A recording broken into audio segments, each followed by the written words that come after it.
Baseball in the Boroughs, presented by Verizon.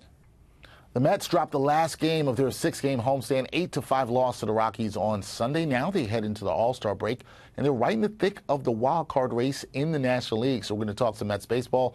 Let's do it with the host of the Subway to Shea podcast, my guy Anthony Rivera, who joins me now. Anthony, how are you doing? I have a feeling that as a Mets content creator, you must be ready for this All-Star break. Yeah, it's nice to get a little bit of break in, especially after the loss Sunday. But hey, they had a 5-1 homestand, and I'm not taking that away from them. A good homestand for the Mets and a good way to go into the break with a wild card spot. Yeah, I think most Mets fans, most rational Mets fans would have signed up for 5-1 in terms of a homestand heading into the break, and that's what they got. But Anthony, the Mets pitching staff took a beating on Sunday, allowing 6 homers. Jose Quintana, he was bitten by the home run bug again. What's your assessment of what we've seen from Mets pitching in this first half of the season? The good, the bad, and the ugly. It's been, such a interesting roller coaster that this pitching staff has been on. You talk about the first month of the season where the starting pitching couldn't go more than 5 innings, in which pretty much depleted the bullpen, and this is where we're at right now. You look at the ERA for this team, they're 22nd at a 4.23 ERA.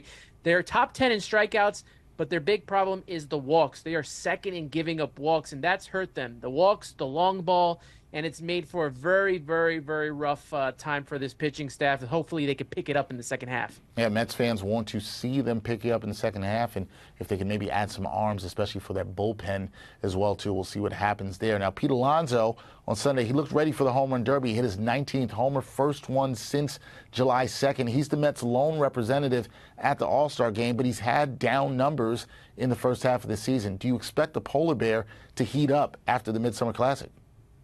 I sure hope so. We need a polar bear that's going to carry this team on his back like most of the rest of the offense has done. Throughout this entire season, we've seen spurts of it from Francisco Lindor and Brandon Nimmo, even J.D. Martinez. You look at the stats here for Alonso, 19 homers, 51 RBIs, he's batting .240, not too bad, right?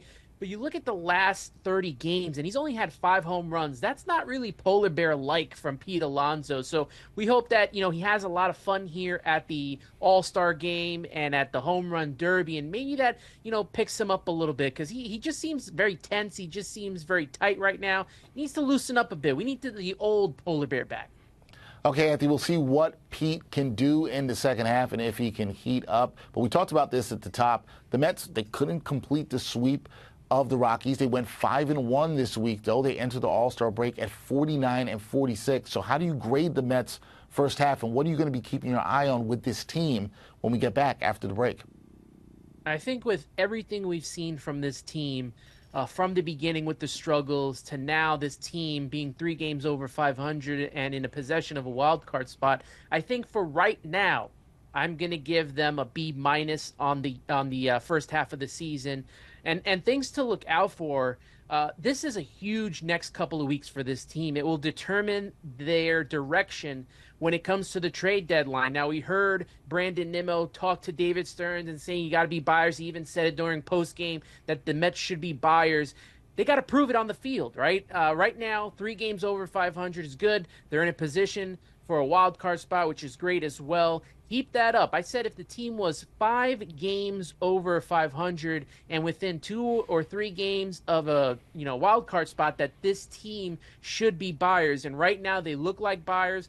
They got to get this bullpen in order. I don't know what you got to do, whether it is maybe even do it internally with getting Tyler McGill up in here, pitching multiple innings. It's worked for Jose Budo and Daniel Nunez. Or maybe they even go dip in and bring in Brandon Sproat from the minors. He was at the Futures game. There was talks about him possibly getting into that bullpen. That's a way to get these guys up into the major leagues and seeing what they got, because the Mets really need to fix this bullpen if they're going to be a contender for the wild card. All right, so keep your eyes on what the Mets can do at the trade deadline, as well as how they can fix some of their bullpen issues. But if you're a Mets fan, where they were at the end of May and where they are now, 3 games above 500 and in playoff positioning, you got to be pretty happy heading into the break. That is Anthony Rivera, the host of the Subway to Shea podcast. Check him out there. Anthony, enjoy the break, get some relaxation, and I'll talk to you when we get back from the Midsummer Classic. Appreciate you as always, Dexter.